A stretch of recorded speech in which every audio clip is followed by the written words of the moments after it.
اور یوں ہمارے گھر کی دہلیز پر اتنی بار اماں کے قدموں میں حاضری دی کہ بالآخر میری ماں نے منت سماجت سے بابا جان سے منوا لیا۔ بظاہر اس رشتے میں کوئی خرابی نہ تھی، سوائے اس اعتراض کے کہ ریان کے بابا اس شادی میں شامل نہ ہو سکتے تھے۔ وہ اپنے ٹھکانے سے باہر نکلتے ہی نہ تھے۔ بڑے شہروں کی لڑکیاں ان کی نظروں میں آزاد خیال تھیں، جو دیہات کی بہویں بننے کے قابل نہ تھیں۔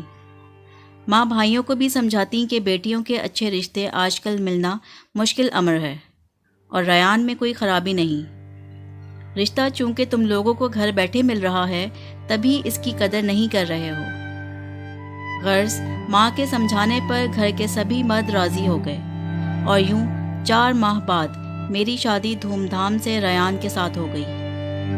شادی کے بعد چند ماہ تک ریان نے مجھے شہر میں اپنے رشتہ دار کے گھر رکھا، اور پھر کچھ عرصہ بعد گاؤں چلنے کی خواہش ظاہر کی۔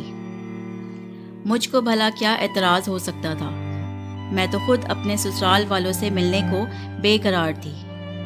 جستجو تھی کہ دیکھوں یہ کیسے لوگ ہیں۔ میں نے کبھی گاؤں کی زندگی دیکھی نہ تھی۔ سرسبز و شاداب کھیت، گنگناتی ندیاں اور بلندیوں سے گرنے والے ہجرنوں کا ترنم، دریا کی لہروں سے پھوٹتی موسیقی، اور دیہات کے بارے میں ایسی ہی دل فریب حکایتیں اور پر لطف مناظر کتابوں میں پڑھے تھے یا فلموں میں یہ سب دیکھا تھا۔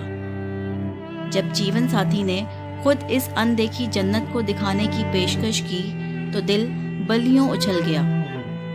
شادی کے بعد پہلی بار سسرال جا رہی تھی۔ دل خوفزدہ بھی تھا کہ یہ لوگ شادی میں نہ آئے تھے، خدا جانے اب کیسا سواگت ہو اور کیسے پیش آئیں۔ سنا تھا کہ دیہاتی محبت والے اور سیدھے سادے ہوتے ہیں، مگر ایک اندیشہ تھا کہ وہ بہو کے روپ میں ایک شہری لڑکی کو قبول کریں گے بھی یا نہیں۔ ان کو یہ دکھ تو ہوگا کہ اپنے ہاتھوں بیٹے کے سر پر صحرا نہ سجا پائے۔ اپنے اس خدشے کا ذکر ریان سے کیا تو وہ ہنس دیے، کہا پاگل ہو گئی ہو، میرے بابا جان بے حد مہربان اور اچھے انسان ہیں، اور یہ شادی میں نے ان سے اجازت لیے بغیر نہیں کی۔ وہ کراچی آنے سے معذور تھے، ضعیف اور بڑھاپے کے کارن ہماری شادی میں شرکت نہ کر سکے، مگر وہ ہم سے ناراض نہیں رہ سکتے۔ وہ تم جیسی پڑھی لکھی چاند جیسی بہو کو پا کر نہال ہو جائیں گے۔ غرض کتنی ہی دیر تک وہ اپنے والد کی دلچسپ باتیں بتاتے رہے، اور میں ان کی باتوں میں کھو گئی۔ اسی ہفتے وہ مجھ کو لے کر اپنے آبائی قصبے پہنچے۔ گاؤں کے دستور کے مطابق انہوں نے مجھے سر سے پیر تک خود کو ایک بڑی سی چادر میں ڈھانپنے کو کہا، اور میں نے ریان کے حکم کی تعمیل کی۔ ہم گاؤں پہنچے۔ یہ 500-600 کچے پکے مکانات پر مشتمل ایک آبادی تھی، جس کے اطراف میں کھیت ہی کھیت تھے۔ اس علاقے میں میرے سسر اور شوہر کی دھاک بیٹھی ہوئی تھی۔ راستے میں جو بھی ملا اس نے ادب سے جھک کر ریان کو سلام کیا اور نیاز مندی سے خیریت پوچھی۔ نیم پختہ سڑک پر کافی دور سفر کرنے کے بعد بالآخر کھیتوں کے درمیان سرخ پختہ اینٹوں سے بنے ایک بڑے سے مضبوط گھر کے سامنے ہمارا تانگا جا رکا۔ وسیع ڈیوڑی پار کر کے ابھی ہم اندر پہنچ بھی نہ پائے تھے کہ ہماری آمد کی خبر ہر طرف پھیل گئی۔ ادھر ادھر کے گھروں سے لوگ نکل آئے۔ ریان بھائی آ گئے کا نعرہ ہر زبان پر تھا۔ ریان مجھ کو ساتھ لیے سیدھے اپنے بابا جان کے کمرے میں گئے۔ سفید پٹیوں سے بنائے رنگین پاؤں والے پلنگ پر ملتانی چھاپے دار پلنگ پوش بچھا تھا، اور اس پر گاؤ تکیے سے ٹیک لگائے ایک تندرست و تنومند شخص بیٹھا تھا۔ قریب ہی پیتل کا چمکتا طرح دار حقہ رکھا ہوا تھا، جس کو وہ چلم بھی کہتے تھے۔ چلم کی دراز نئے ان کی لبوں میں دبی تھی۔ سفید لنگی کرتے میں ان کا دبدبہ ثابت تھا، اور لباس کی نفاست میں اجلا پن ان کی تمکنت کو ظاہر کرنے کو کافی تھا۔ ریان نے ادب سے جھک کر ان کو سلام کیا اور پھر دھیمے لہجے میں نگاہیں جھکا کر میرا تعارف کروایا۔ یہ آپ کی بہو سمینہ سلام کہنے آئی ہے۔ انہوں نے رعب بھری ایک گہری نگاہ مجھ پر ڈالی، اور میرے بارے میں ایک لفظ بھی ان کی زبان سے ادا نہ ہوا، صرف کہا تو اتنا، اچھا۔ میں سر جھکائے چند سیکنڈ کھڑی رہی تو ریان گویا ہوئے، بابا جان کیا حکم ہے؟ اپنے کمرے میں لے جاؤ اسے۔ ٹھہر ٹھہر کر اور چبا چبا کے انہوں نے یہ الفاظ ادا کیے۔ میرے آنسو پلکوں تک آ گئے کہ سسر نے پہلی بار دیکھ کر مجھے دعا بھی نہ دی۔ شاید ان کا یہی طریقہ تھا۔ ریان مجھے کمرے میں بٹھا کر چلے گئے۔ اس کے بعد اونچی آواز سے ان کے باتیں کرنے کی آوازیں مجھے سنائی دینے لگیں۔ وہ اپنی مادری زبان میں گفتگو کر رہے تھے، جیسے دونوں میں کچھ تکرار ہو رہی ہو۔ مجھ کو صرف آواز سنائی دے رہی تھی، مگر گفتگو کے معنی نہ سمجھ پا رہی تھی۔ میں کمرے کے ایک کونے میں دبکی بیٹھی تھی۔ اسی اثنا میں ان کی ملازمہ جنت مجھ کو شربت دینے آئی۔ میں نے پوچھا، کیا کہہ رہے ہیں یہ جھگڑا ہو رہا ہے کیا؟ نہیں بی بی، یہ ایسے ہی بولتے ہیں، بس ذرا اونچی آواز میں۔ آپ پریشان نہ ہوں، آرام کریں۔ ذرا دیر بعد ریان آ گئے۔ ان کا چہرہ سرخ اور تمتمایا ہوا تھا۔ میں نے بے قرار ہو کر سوال کیا، کیا ہوا؟ کیا کچھ برا بھلا کہا ہے آپ کے بابا جان نے؟ نہیں، وہ بولے ایسی کوئی بات نہیں ہے، تم میں یہی خرابی ہے، ذرا سی بات پر سہم جاتی ہو۔ اس روز کے بعد میری سسر صاحب سے کوئی بات نہ ہوئی۔ سامنا ہو جاتا تو میں نظریں نیچی رکھتی اور سلام کرتی، وہ ہوں کہہ کر آگے بڑھ جاتے۔ اس رویے سے صاف ظاہر تھا کہ ان کو خفگی تو تھی، مگر کبھی سخت لہجے میں مجھ سے بات نہ کی۔ یہاں آئے ہوئے 2 ماہ ہو چکے تھے۔ ایک روز ریان شہر گئے ہوئے تھے اور میں کمرے میں اکیلی تھی کہ کسی نے دروازے پر دستک دی۔ میں نے اٹھ کر دروازہ کھولا اور یہ دیکھ کر حیران رہ گئی کہ ایک نوجوان اور اس کی والدہ میرے سامنے کھڑے ہیں۔ خاتون میرے سسر کی بہن تھی اور ساتھ ان کے 25 سال کا بیٹا ظفر تھا۔ یہ تعارف خاتون نے کرایا اور بولی، اچھا تو تم میری بیٹی کی جگہ لینے آ گئی ہو۔ جس پلنگ پر بیٹھی ہو جانتی ہو یہ کس کی سیج ہے؟ یہ میری بیٹی کی سیج ہے۔ اس پر اس کے بیٹے ظفر نے کہا، مگر اماں ہم اس کو یہ سیج نصیب نہ ہونے دیں گے۔ ماں بولی، چپ رہو، اس کا قصور نہیں، قصور ریان کا ہے، اس کا کیا لینا دینا؟ کیوں نہیں، اس نے تو اپنی اس خوبصورتی کے جال میں ریان کو پھانسا ہے۔ اگر میری بہن کو کچھ ہو گیا تو میں دونوں کو نہیں بخشوں گا۔ نوجوان کے خطرناک تیور دیکھ کر اس کی ماں نے اسے بازو سے پکڑا اور کھینچ کر باہر لے گئی۔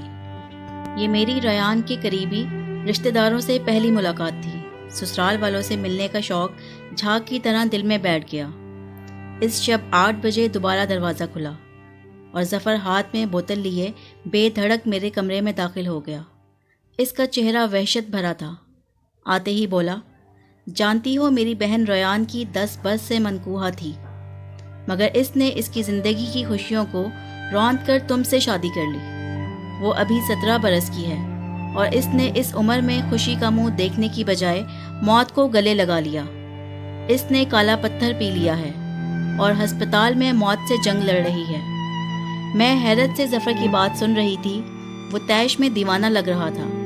میں نے پہلی بار اس کی زبان سے کالا پتھر کا نام سنا تھا۔ میں نہیں جانتی تھی کہ دیہات میں لوگ اس سے کیا کام لیتے ہیں۔ بہرحال یہ اندازہ ہو گیا کہ مہر النساء جو ریان کی بچپن سے منقوہہ تھی، اس نے خودکشی کی خاطر یہ پتھر پیس کر پی لیا تھا۔ میں تو یہاں کے حالات سے صریحاً بے خبر تھی۔ کیا معلوم تھا کہ ریان کی منگیتر اس کی پھپھو کی بیٹی ہے، اور جب وہ 7 سال کی تھی اس کی منگنی ہوئی تھی اور 2 سال قبل اس کا نکاح ہو گیا تھا۔ لیکن رخصتی ابھی باقی تھی کہ ریان نے مجھ سے شادی کر لی۔ اس وجہ سے اس لڑکی نے کالا پتھر پی لیا اور ہسپتال میں آخری سانسیں لے رہی تھی۔ اف میرے خدا، میرے تو پیروں تلے سے زمین نکل گئی۔ جب ظفر نے یہ بتایا، میں نے کہا، بھائی صاحب مجھے کچھ معلوم نہ تھا۔ ریان نے یہ سب نہیں بتایا، ورنہ میں کبھی اس سے شادی نہ کرتی، مگر وہ جیسے میری آواز ہی نہ سن رہا تھا۔ اس نے فوراً پیچھے مڑ کر کمرے کی چٹکی چڑھائی اور یوں میری جانب بڑھا جیسے کوئی شکاری شکار کی طرف بڑھتا ہے۔ میں پیچھے ہٹتی جا رہی تھی اور وہ آگے بڑھتا جا رہا تھا۔ اسی اثنا میں دیوار سے جا لگی۔ مجھے اپنے بچاؤ کی کوئی صورت نظر نہ آ رہی تھی۔ وہ وحشی انداز میں بولا، تیری اسی خوبصورتی نے میری بہن کی زندگی برباد کی ہے نا؟ اگر اس چاند کو ہی گرہن لگ جائے تو پھر کیا کرو گی؟ ہاں بولو۔ ریان میری بہن کا نہ ہو سکا تو تمہارا بھی میں اسے رہنے نہیں دوں گا۔ تبھی پاس پڑی میز پر رکھی چیزیں میں نے اٹھا کر اس کو مارنا شروع کر دی۔ پاؤڈر کا ڈبہ اور شیشے کا گلدان جو بھی تھا تاگ کر مارا۔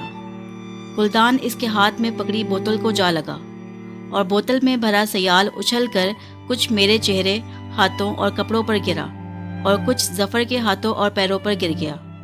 میری دل خراش چیخیں بلند ہوئیں۔ اتنے میں سسر صاحب دوڑے آئے اور دروازہ پیٹنا شروع کر دیا۔ کیونکہ جنت دیکھ چکی تھی ظفر تیزاب کی بوتل لیے کمرے میں گھسا ہے۔ ملازمائیں بھی دوڑی آ گئیں۔ اتنے میں ریان بھی آ پہنچے۔ حویلی میں شور و گل مچ گیا۔ نوکر ادھر سے ادھر بھاگ رہے تھے۔ جانے کس نے پولیس کو خبر کر دی۔ میں تکلیف سے بے ہوش ہو گئی۔ اس کے بعد نہیں پتہ چلا کہ کیا ہوا۔ جب ہوش آیا ہسپتال میں تھی۔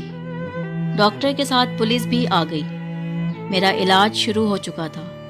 ادھر پولیس نے بھی میرا بیان قلم بند کر لیا، مگر اب یہاں رہنا میرے لیے خطرے سے خالی نہ تھا۔ جیسے ہی طبیعت کچھ بہتر ہوئی بس میں نے خواہش کی کہ مجھے میرے میکے پہنچا دیا جائے۔ پولیس کی حفاظت میں ہی میں میکے آئی تھی۔